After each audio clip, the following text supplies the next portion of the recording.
Kursi pelatih kepala Timnas Indonesia hingga kini masih belum terisi setelah mengakhiri kerjasama dengan Patrick Kluivert.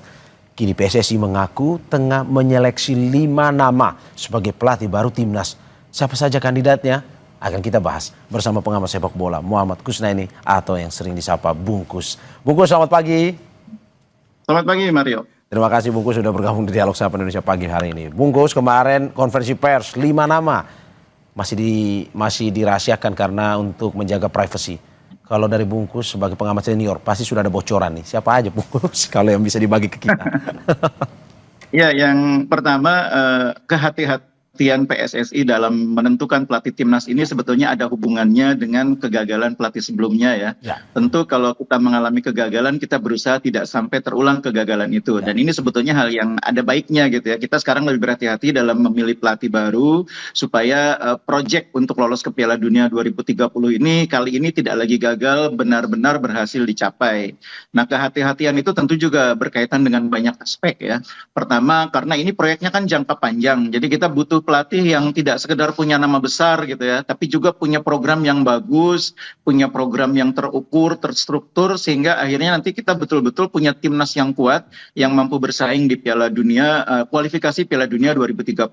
Di samping tentu ada aspek lain ya, aspek kesiapan pendanaan dari PSSI sendiri, serta tentu kesediaan dari pelatih yang bersangkutan.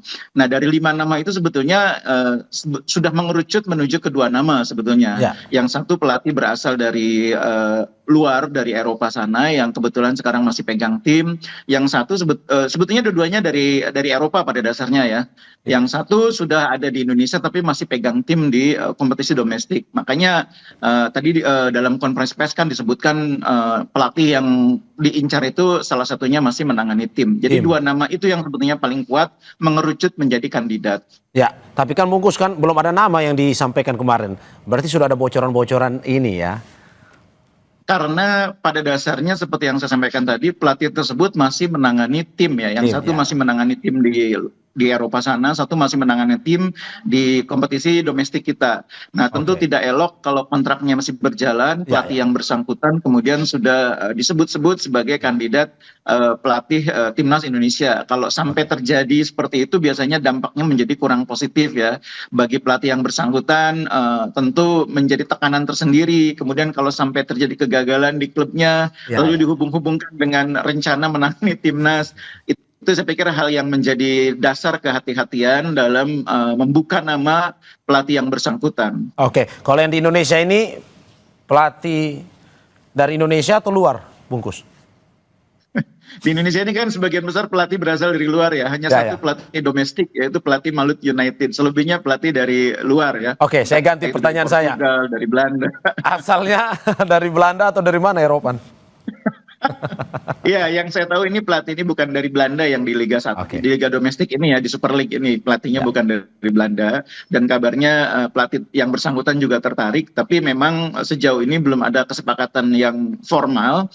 Dan ini menurut saya hal yang normal gitu ya, karena pembicaraan mengenai kontrak dengan pelatih yang bersangkutan tentu harus mendapatkan izin juga dari klub yang bersangkutan. Cuma memang kalau untuk kompetisi domestik biasanya sih lebih mudah ya, karena klub itu biasanya kalau untuk timnas itu dengan mudah memberikan dukungan ya bagi klub domestik. Mungkin masalahnya untuk kandidat yang berasal dari Eropa itu tentu akan lebih rumit prosesnya.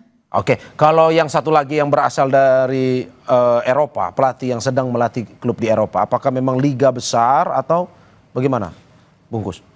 Ternyata memang bukan liga besar ya, tapi menurut saya bukan masalah liga besar atau liga kecil. Liganya mungkin tidak terlalu besar untuk ukuran Indonesia ya. Kalau orang Indonesia kan bilang liga besar itu kan Inggris, Italia, Jerman, Spanyol. Ini bukan dari sana.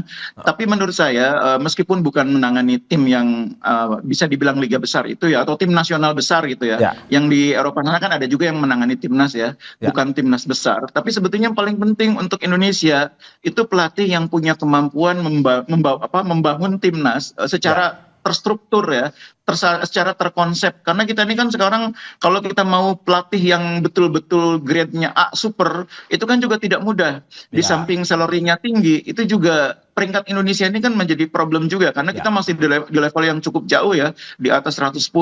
Pelatih-pelatih top itu biasanya maunya klub yang ada di level 20 atau 30 besar. Kita ini Oke. masih jauh sekali, 110 ke atas. Karena itu kita juga harus paham bahwa kita tidak mudah mendapatkan pelatih yang levelnya seperti itu. Yang penting itu pelatih itu orang yang teruji kemampuannya, orang yang punya konsep, orang yang punya kemampuan membangun timnas, naik secara perlahan. Ya itu sudah pernah kita alami dari ketika zamannya Sintayong ya.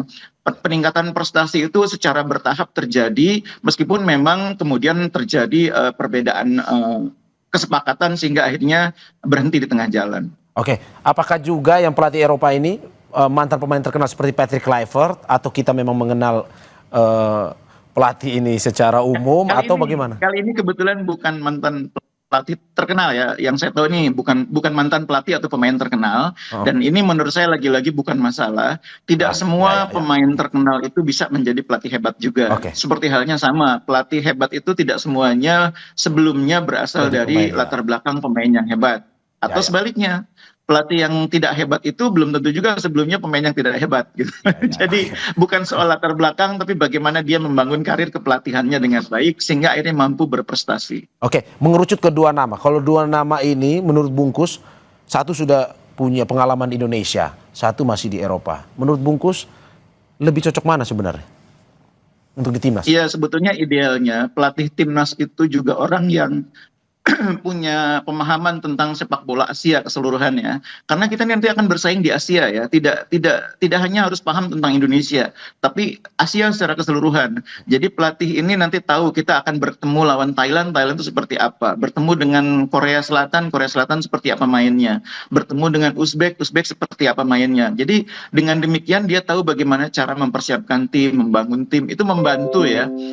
Dan itu menurut saya keuntungan pelatih yang sudah menjadi pelatih yang sekarang berada di liga domestik karena dia sudah tahu sepak bola Indonesia dan sudah tahu lawan-lawan yang biasa dihadapi oleh tim-tim kita di kompetisi Asia, entah itu di level klub maupun di level tim nasional. Itu kelebihan dia ya.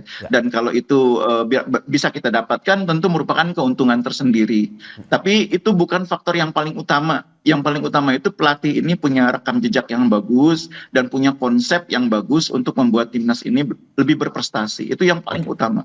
Oke, berarti ini karena rame di medsos, Bungkus. Ada 3 nama, Timur Kapace, Heimir Hallgrímsson, dan Jesus Casas. Berarti tidak tiga-tiganya nih ya? Pelatih yang berasal dari Eropa itu bukan di antara nama-nama tadi ya, tapi pelatih yang juga cukup dikenal sebetulnya di kalangan sepak bola Eropa. Oke, Bungkus, kita lebih ke evaluasi secara besar ya. Karena kemarin beberapa hari yang lalu itu Erick Thohir, Ketum PSSI, mengatakan bahwa pencarian pengganti Kluivert ini harus dilakukan secara hati-hati. Apakah ini mau belajar dari pengalaman sebelumnya ketika menggantikan Kluivert dengan menggantikan STY dengan Kluivert? Ya itu yang saya bilang tadi di awal bahwa kita belajar dari kekeliruan ketika memilih pelatih pengganti Sintayong. Dasarnya itu terutama karena soal komunikasi, dasarnya itu soal kemampuan mendatangkan pemain diaspora, karena latar belakang kebintangannya dihormati pemain, itu ternyata tidak efektif juga untuk membuat timnas lebih berprestasi ya. Pada akhirnya tetap soal kualitas kepelatihan juga yang menjadi penentu ya. Dan itu yang membuat kita sekarang lebih hati-hati. Nah, satu hal yang juga harus dipahami oleh publik bahwa tidak hanya Indonesia yang mengalami persoalan belum punya pelatih ya. Negara lain sebesar Tiongkok pun saat ini nggak punya pelatih juga. Sesudah mereka tidak lolos ke Piala Dunia, Tiongkok juga sampai sekarang masih cari pelatih. Dan agak mirip juga sekarang pemikiran yang terjadi di Tiongkok itu. Federasi Sepak Bola Tiongkok tuh berpikir sepertinya mereka akan menggunakan pelatih domestik yang punya pemahaman tentang sepak bola domestik dan sepak bola Asia. Makanya sekarang mereka mengincar pelatih yang berasal dari kompetisi domestik. Nah, karena masih menangani tim domestik, maka akhirnya Federasi Sepak Bola Tiongkok masih menunggu nih sampai kompetisi selesai sebelum memutuskan menunjuk pelatih yang baru.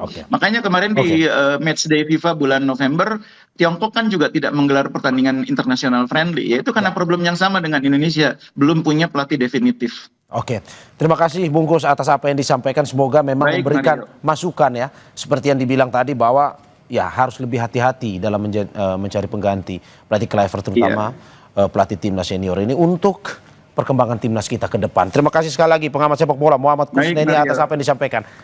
Terima kasih Bungkus, sehat-sehat selalu. Amin, amin. Saudara jangan kemana-mana.